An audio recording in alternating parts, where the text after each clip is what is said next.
Okay, so here's the video for obtaining the single moment equation of the beam we have solved for the double integration method. So the beam is subjected to concentrated load at point C. We have some steps in obtaining the single moment equation. So the first step is to solve the support reaction. We can solve the support reactions by applying the equations of static equilibrium, summation moment at A to solve for By, and summation moment at B to solve for Ay, or we can solve for Ay, that is just equal to 24 multiplied by the distance from B to C, that is equal to 5 meters, divided by the total length of the beam, that is equal to 8 meters. And for By, that is just equal to 24 multiplied by 3 meters, that is length of AC, divided by 8 meters, and it will give us 15 and 9 respectively for Ay and By. If we add, that is equal to 24, and upward forces will be equal to downward forces, that is satisfying equation of static equilibrium, summation forces vertical. Then we select a reference point. Most commonly, guys, the reference point that we select for most references for any other textbook to obtain the single moment equation is the left end of the beam, that is point A in our case. So the beam is subjected to concentrated load. Concentrated load, uniformly distributed load, which is partially loaded on the beam, will divide the beam into segments. So in our case, that is a concentrated load. The beam is divided into two segments, that is AC and BC. Okay? It simply means that the equation of curves of the bending moment diagram of segment AC break at point C. So here's the bending moment diagram. To those who are familiar with the bending moment diagram of the beam, this is the configuration of the bending moment diagram. It looks like a triangle. The equation of segment AC, the equation of this line of the bending moment diagram is different from the equation of this line for segment BC of the bending moment diagram. But what we need, guys, is a single moment equation that will define curve or the overall curve of the beam. So if AC will have a different moment diagram to BC, then it is not a singular moment equation because there are two equations that defines the curve. What we need is a single equation that will define the whole curve. That is our aim in obtaining the single moment equation in this topic. Okay, so we will now pass cutting plane. So we will pass cutting plane that will cut the segment of beam farthest from the reference point. Since point A is our reference point, the segment which is farthest to our reference point is segment BC. Since we have only two segments, AC and BC, we pass cutting plane. The distance is measured from our reference point, that is point A, and that is X.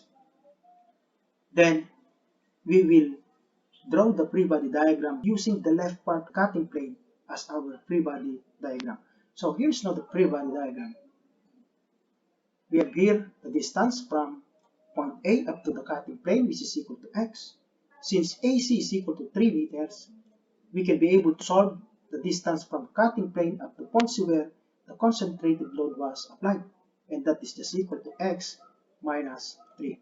So here's now the distance, X minus 3. So what we're going to do here, guys, is we will apply summation moment exactly at the location of the cutting plane. So the first term of the equation will be 15, and the moment arm is equal to X. Since 15X will concave the beam upward, so that is positive, that is 15X. And since 24 kilonewton with the moment arm of X minus 3 will concave the beam downward with respect to the cutting plane. So here's the cutting plane. The moment is negative. So that is how the sign convention will be applied. Positive if the beam is concave upward, and negative if the beam is concave downward. Then next, we can observe that the equation m of x, the single moment equation, 15x minus 24 multiplied by x minus 3, will be valid throughout the length of the beam if we neglect the second term of the equation, 24 multiplied by x minus 3, for x values less than 3 meters. If we focus our attention to the cutting plane and think that it is moving from left to right, so here's the cutting plane. Think that it is moving from left, from point A up to point B. If the cutting plane is located at X is less than 3 meters, that is to the left of point C, we know that the 24 kilonewton will not contribute moment into the beam because it will not exist. It will only exist at X is equal to 3 and greater to 3. So the second term of the equation, instead of using a usual parenthesis, we will replace it by a pointed bracket. It will remind us for restriction that every time we perform the operation inside the pointed bracket and it will yield a negative answer, the value does not exist.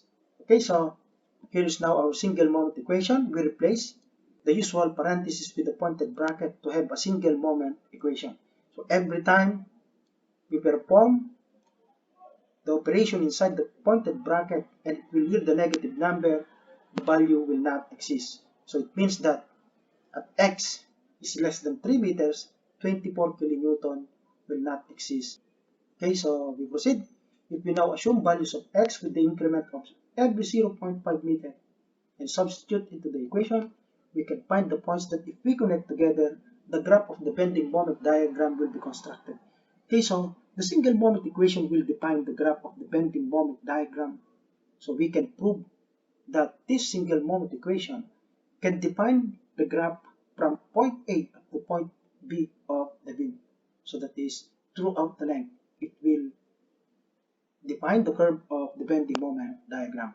So at X is equal to 0, we can observe that 0 minus 3 is negative.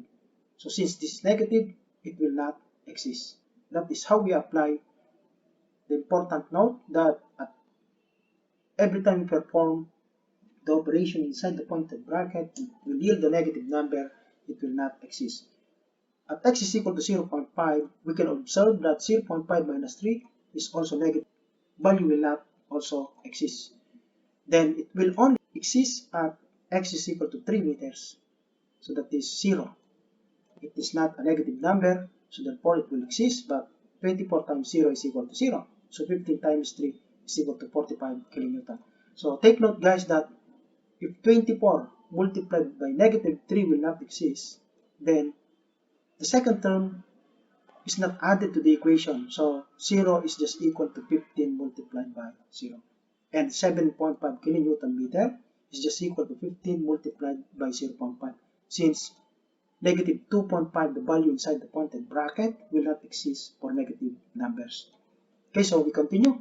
At X is greater than 3 meters, all of the values on the second term of the equation will now exist because those are positive values.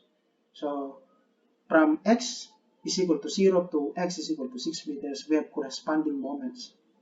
So from this data, we can graph the bending moment diagram of the beam. So here's now the bending moment diagram.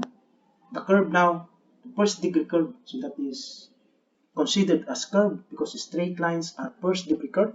So that is a first degree curve because the first term of the equation will consist an exponent which is equal to 1, and the second term of the equation will also have an exponent which is equal to 1.